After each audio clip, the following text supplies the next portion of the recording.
मेरे प्यारे साथियों, वाहिगुरु जी का खालसा, वाहिगुरु जी की फतेह। आज हम दंदन साहेब श्री गुरु अर्जन देव जी महाराज की पावन वाणी श्री सुखमनी साहेब जी के लड़ीवार विचार के अंतर्गत 21वीं अष्टपदी आरंभ हो चुकी है। इसमें श्लोक की विचार हो चुकी है। आज हम 21वीं अष्टपदी की पहली पौड़ी की विचार करेंगे। इस पौड़ी के अंदर बहुत गहरी विचार गुरु महाराज ने बख्शिश की है कि यह सारा ब्रह्मांड, सारी कायनात किस प्रकार से अस्तित्व में आई है और जब कुछ भी नहीं था उस समय यहाँ पर क्या था। इस प्रकार के विचार सद्गुरु सच्चे पातशाह आज हमें बख्शिश कर रहे हैं। आओ हम चित्त वृत्तियों को एकाग्र करके इस पौड़ी का श्रवण करें। पौड़ी इस प्रकार से आरंभ है। जब आकार एह कछ न दृष्टेता।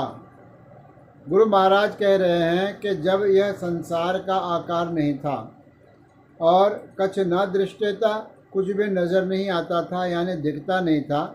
जो आज हमें संसार नज़र आ रहा है वह जब दिखता ही नहीं था, अर्थात उस संसार का निर्माण नहीं हुआ था, अभी विश्व नहीं बना था, अभी ब्रह्मांड नहीं बना था। केवल अकाल पुरख परमात्मा अपने आप में अपुर अवस्था में, शून्य समाधि की अवस्था में वह था और कोई भी आकार नहीं था, सारा ब्रह्मांड नहीं था। फिर कहते हैं पाप पुण्य तब कहते होता। जब कोई व्यक्ति ही नहीं था तो पाप करने वाला कौन था? जब कोई मनुष्य ही नहीं था तो पुण्य करने वाला कौन था? तब कहते होता किससे होता था? ना पाप होता था ना पुण्य होता था। पाप और पुण्य की जो भावना है, कंसेप्ट है, यह संसार में थी ही नहीं। सर्वप्रथम पहले जीव आया और उसके बाद पाप और पुण्य की विचार आई। फिर कहते हैं जब धारी आपन शून्य समाज। जब परमात्मा ने शून्य समाधि की अवस्था में अपने आप को रखा। शून्य समाधि की अवस्था का भाव है जहाँ पर केवल शून्य हो, कुछ भी ना हो, ना सृष्टि है, ना चंद्रमा है, ना सूर्य है, ना धरती है, ना मंगल है, ना नवग्रह है, ना ब्रह्मांड है। जहाँ पर इन सब की अनुपस्थिति है, अब्सेंस है। ऐसी अवस्था में जब ब्रह्म स्वयं था, परमात्मा जब स्वयं था, तब बैर विरोध किस संग कमाज।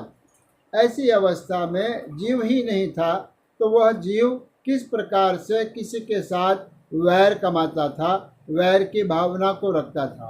अर्थात ना कोई वैर करने वाला था, ना वैर को कमाने वाला था, ना पाप करने वाला था, ना कोई पुण्य करने वाला था। फिर आगे कहते हैं जब इसका वर्ण चिन्ह न जापत। जब व्यक्ति का कोई वर्ण ही नहीं था और किसी प्रकार का वर्ण नहीं था और चिन्ह नहीं था, उसकी कोई निशान नहीं थी, उसकी निशानी नहीं थी, उसका अस्तित्व नहीं था और मनुष्य ही नहीं था। ऐसे अवस्था के अंदर फिर कहते हैं चिन्ह ना जापत।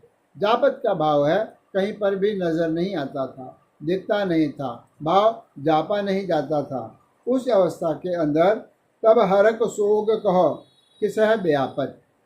जब जीव नहीं रहेगा तो हरक का अर्थ है खुशी और सोग का अर्थ है दुख। जब जीव नहीं होगा तो खुशी और गमी किसको होगी?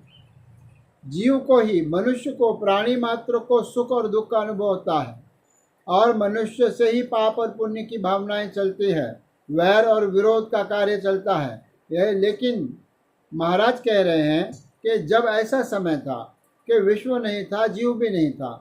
जब जीव नहीं था तो खुशी कौन करता था और दुख किसको होता था? अर्थात किसी को नहीं। जब आप पार ब्रह्म, तो क्या था उस समय? अपने आप से बना हुआ, अपने आप में रहने वाला परमात्मा। उस समय केवल अरबद नरबद धुंधुकारा, केवल एक धुंधुकार थी, केवल शून्य था। उस महाशून्य के अंदर ही वह परिपूर्ण परमात्मा की व्याप्ति थी, अस्तित्व था, लेकिन नज़र नहीं आता था। इस प्रकार से आगे कहते हैं तब मोह कहाँ किस होवत भरम। जब वह अपने आप में शून्य अवस्था में था तो कौन किस प्रकार से किसके साथ मोह लगाता था। मोह के लिए दो व्यक्ति चाहिए, एक मोह करने वाला, दूसरा जिसके साथ मोह किया जा रहा है। वो दोनों भी नहीं थे तो कौन किसके साथ मोह करता था और किस प्रकार के भ्रमों में डूबे रहते थे। अर्थात ना मोह था ना भ्रम था। फिर कहते हैं आपन खेल आप वर्तीजा। अपना जो खेल है परमात्मा ने आप ही बनाया है। वर्तीजा का अर्थ है बनाना। अपने खेल को परमात्मा ने आप ही रचा है, आप ही बनाया है। और जब निर्गुण से सरगुण हुआ है, क्योंकि श्लोक में कहा गया है सरगुण निर्गुण निरंकार। वह जो निर्गुण है वह अपनी इच्छा से सरगुण का रूप धारण करता है। फिर निरंकार का अर्थ है जिसका कोई आकार नहीं है, ऐसा परमात्मा आकार में आ जाता है। फिर कहते हैं अंतिम पंक्ति में नानक करने हार ना दूजा। गुरु नानक देव जी महाराज के नाम की मोहर ला करके पंचम पातशाह महाराज यह कथन कर रहे हैं कि उसके अलावा दूसरा और कोई भी करने वाला करता नहीं है। करने वाला केवल और केवल परमात्मा है, ब्रह्म है, वाहिगुरु है, ईश्वर है, गॉड है, अल्लाह है। चाहे जिस नाम से उसको पुकार लो वह उपस्थित है। ऐसा करने वाला कोई और नहीं है। करनहार ना दूजा, दूसरा कोई नहीं है, केवल और केवल परमात्मा है। इस प्रकार की बड़ी सुंदर विचार इस पहली पौड़ी में सदगुरु सच्चे पातशाह महाराज जी ने बख्शी है। आगे के पौड़ियों में ब्रह्म की विचार होगी, निर्गुण की होगी, सरगुण की होगी, सारे कायनात की होगी कि यह किस प्रकार से विश्व बना है, कैसे चलता है, कौन चलाता है। यह सारी विचार बड़े विस्तार से इस संपूर्ण अष्टपदी में आई है। तो मेरी बेनती है इस अष्टपदी को आप बहुत ध्यान से श्रवण करें ताकि गुरु महाराज के अंदर का जो रहस्य मर्म है, जो भेद है, वह हमारे समझ में आए। आज इतना ही। धन्यवाद।